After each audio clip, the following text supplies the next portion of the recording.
അസ്സലാമലൈക്കും, എല്ലാവർക്കും സുഖമില്ലേ? അസുൽഫത്താണ്. അപ്പോഴേ നമുക്ക് ചില ദിവസങ്ങളൊക്കെ ഭയങ്കര മടിയായിരിക്കുമല്ലോ. നമ്മൾ എത്രത്തോളം സൂപ്പർ വുമൺ ആവാൻ വേണ്ടി ട്രൈ ചെയ്താലും നമുക്ക് ചിലപ്പോൾ എത്തിച്ചേരാൻ പറ്റുന്നില്ല. നമുക്ക് ചെറിയ ചെറിയ ന്യൂനതകളൊക്കെ ഉണ്ട്, നമ്മൾ അത് അംഗീകരിച്ചേ പറ്റുള്ളൂ അല്ലേ? സത്യത്തിൽ ചെറിയ മടിയും അതുപോലെ തന്നെ ചെറിയ ചെറിയ കുഞ്ഞു കുഞ്ഞു ദേഷ്യങ്ങളും വാശിയൊക്കെ ഉണ്ട്. നമ്മൾ എല്ലാം തികഞ്ഞവരല്ലല്ലോ, നമ്മൾ മനുഷ്യരല്ലേ പിള്ളേർ. എനിക്കറിയാവുന്നതോളം ഇദ്ദേഹം വളരെ ഡീസന്റും മാന്യനും വിനയകുലനുമാണ്. കുഞ്ഞു കുഞ്ഞ് ന്യൂനതകളൊക്കെ ചേർന്നതാണ് നമ്മൾ. അത് നമ്മൾ അക്സെപ്റ്റ് ചെയ്തേ പറ്റുള്ളൂ കേട്ടോ, നമ്മൾ തുറന്നു പറഞ്ഞേ പറ്റുള്ളൂ. പിന്നെ മാസത്തില് ഒരു ദിവസം അല്ലെങ്കിൽ 2 ദിവസമൊക്കെ ഒരു പണിയും ചെയ്യാതെ ബെഡിൽ കിടക്കുന്ന ഒന്ന് ഇമാജിൻ ചെയ്ത് നോക്കിയേ. സ്ഥലമുണ്ട്, ഞാൻ അറിഞ്ഞില്ല. വർക്കിംഗ് വുമൻസ് ആണെങ്കിൽ അവർ പോയി ഓഫീസിൽ വർക്ക് ചെയ്യണം, അല്ലെങ്കിൽ വർക്ക് ചെയ്യുന്നിടത്ത് പോയി വർക്ക് ചെയ്യണം, വീട്ടിൽ തിരിച്ചു വന്നിട്ട് വീട്ടിലൊക്കെ ജോലി ചെയ്യണം. അപ്പം വീട്ടിൽ ഇരിക്കുന്നവരാ വീട്ടമ്മമാരാണെങ്കിലും വീട്ടിലൊക്കെ ജോലികൾ ചെയ്യണം. എന്തായാലും എല്ലാ ദിവസവും എന്തെങ്കിലുമൊക്കെ ജോലികളുണ്ടാകും. പക്ഷെ ഒരു ജോലിയും ചെയ്യാതെ ഇങ്ങനെ ബെഡിൽ വെറുതെ കിടക്കുക, എണീക്കുക, ഫുഡ് കഴിക്കുക, വെറുതെ കിടക്കുക, വീണ്ടും എണീക്കുക, ഫുഡ് കഴിക്കുക. ഇതൊന്ന് ഇമാജിൻ ചെയ്ത് നോക്കിയാൽ പക്ഷെ ഇങ്ങനെ നമുക്ക് മടിയുണ്ടെങ്കിലും നമ്മുടെ വയറിന് അത് മനസ്സിലാവണമെന്നില്ലല്ലോ. അതിനെന്തായാലും സമയത്ത് ആഹാരം എത്തണമല്ലോ.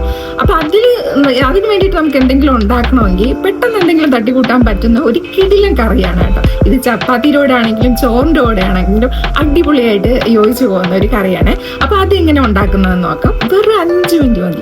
ഓക്കെ, അപ്പോൾ നമുക്കിത് ഉണ്ടാക്കാൻ ആവശ്യമായിട്ടുള്ള വെജിറ്റബിൾ ആണ് കേട്ടോ. പകുതി കുമ്പളങ്ങ എടുത്തിട്ടുണ്ട്, ഒരു സവാള, അതുപോലെ 2 പച്ചമുളകും, അതുപോലെ ഹാഫ് ടൊമാറ്റോയും, കുറച്ച് സാമ്പാർ പരിപ്പാണ് എടുത്തിട്ടുള്ളത് കേട്ടോ. ഇത്രയും മാത്രം മതിയാവും. നമുക്ക് പെട്ടെന്ന് തന്നെ ഉണ്ടാക്കാൻ പറ്റുന്ന ഒരു കറിയാണ് ഈ കറി. നമുക്ക് ചോറിൻ്റെ കൂടെ വേണമെങ്കിലും അതുപോലെ തന്നെ ചപ്പാത്തിയുടെ കൂടെയൊക്കെ നമുക്ക് കഴിക്കാൻ പറ്റുന്ന നല്ല ടേസ്റ്റുള്ളൊരു സംഭവമാണ് കേട്ടോ. ഇത് മാത്രം മതി. ഇതിൻ്റെ കൂടെ ഒരു ഫ്രൈയും കൂടെ ആണെങ്കിൽ നമുക്ക് അന്നത്തെ ദിവസം കുശാലാണ് കേട്ടോ. അപ്പോൾ നമുക്ക് ഈ കുമ്പളങ്ങ കട്ട് ചെയ്തിട്ട് അതിൻ്റെ തൊലിയൊക്കെ ചെത്തി മാറ്റി അതിൻ്റെ അകത്തുള്ള സാധനമൊക്കെ മാറ്റണമല്ലോ.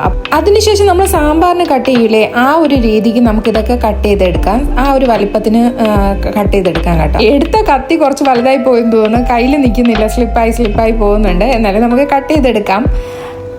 അങ്ങനെ കട്ട് ചെയ്തതിന് ശേഷം സാമ്പാർ പരിപ്പ് ഇത്ര മതിയാവും കേട്ടോ, കുറച്ച് മതിയാവും. നമുക്ക് അതിൻ്റെ കറിക്കൊരു തിക്നെസ്സിന് വേണ്ടിയിട്ടാണ് നമ്മൾ ഈ പരിപ്പ്, ഈ ദാല് നമ്മൾ യൂസ് ചെയ്യുന്നത് കേട്ടോ. അടുത്ത് നമുക്ക് ഈ സവാളയുടെ തൊലിയൊക്കെ മാറ്റി അതൊന്ന് ക്ലീൻ ചെയ്തെടുക്കണം.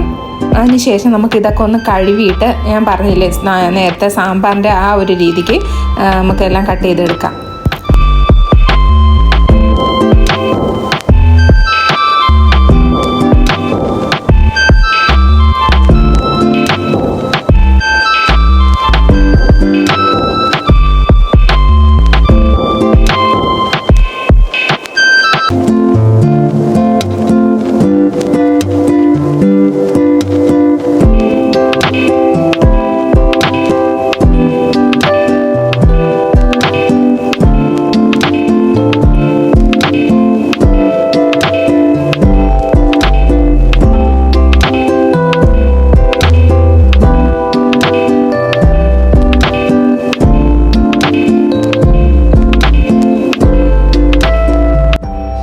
എന്നിട്ട് എല്ലാ വെജിറ്റബിളും കട്ട് ചെയ്ത് ഇങ്ങനെ എടുക്കാം. തക്കാളിയും അതുപോലെ പച്ചമുളകും ഇതിൻ്റെ കൂടെ തന്നെ നമ്മൾ ഓൾറെഡി കഴുകിയിട്ടുണ്ടല്ലോ. അപ്പോൾ പിന്നെ കട്ട് ചെയ്ത് ഡയറക്റ്റ് നമുക്ക് കുക്കറിൻ്റെ അകത്തോട്ട് ഇട്ട് കൊടുക്കാം കേട്ടോ.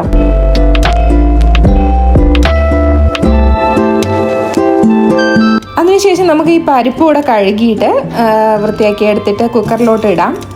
എന്നിട്ട് പിന്നെ വെജിറ്റബിളും ഇതിൻ്റെ കൂടെ ഇട്ടതിന് ശേഷം കുറച്ച് ഉപ്പ് കൂടെ നമുക്ക് ആഡ് ചെയ്ത് കൊടുക്കേണ്ടതുണ്ട് കേട്ടോ.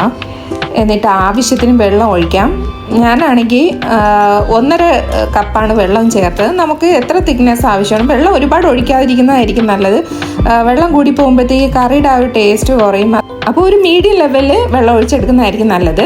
നമുക്ക് എന്നിട്ട് ഈ വെജിറ്റബിൾ വേകാൻ വേണ്ടി വെക്കാം.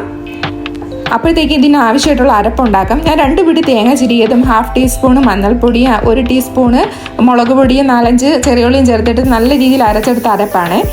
അപ്പോഴത്തേക്ക് ഇതാ കുക്കർ ഫിസിൽ കേട്ടിട്ടുണ്ട്. വെജിറ്റബിൾ വെന്തിട്ടുണ്ടെന്ന് തോന്നുന്നു. ഒരു 3-4 ഫിസിൽ ഇട്ടിട്ടാണ് ഞാൻ എടുത്തത് കേട്ടോ. ആവി പോയതിന് ശേഷം അടപ്പൂരി എടുക്കുക. എന്നിട്ട് നമ്മൾ ഈ അരച്ച് വെച്ചിരിക്കുന്ന അരപ്പ് അതിലോട്ട് ആഡ് ചെയ്ത് കൊടുക്കുക. എന്നിട്ട് വീണ്ടും തിളപ്പിക്കുക. അപ്പോഴത്തേക്കും ഒന്നുകൂടെ കുറുകി കിട്ടും കേട്ടോ.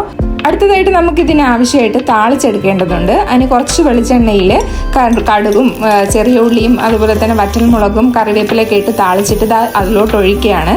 എന്നിട്ട് വീണ്ടും ജസ്റ്റ് ഒന്ന് തിളപ്പിച്ചെടുക്കുകയാണ്. അപ്പോഴത്തേക്കും നമ്മളെ കറി ഇതാ റെഡി ആയിട്ടുണ്ട്.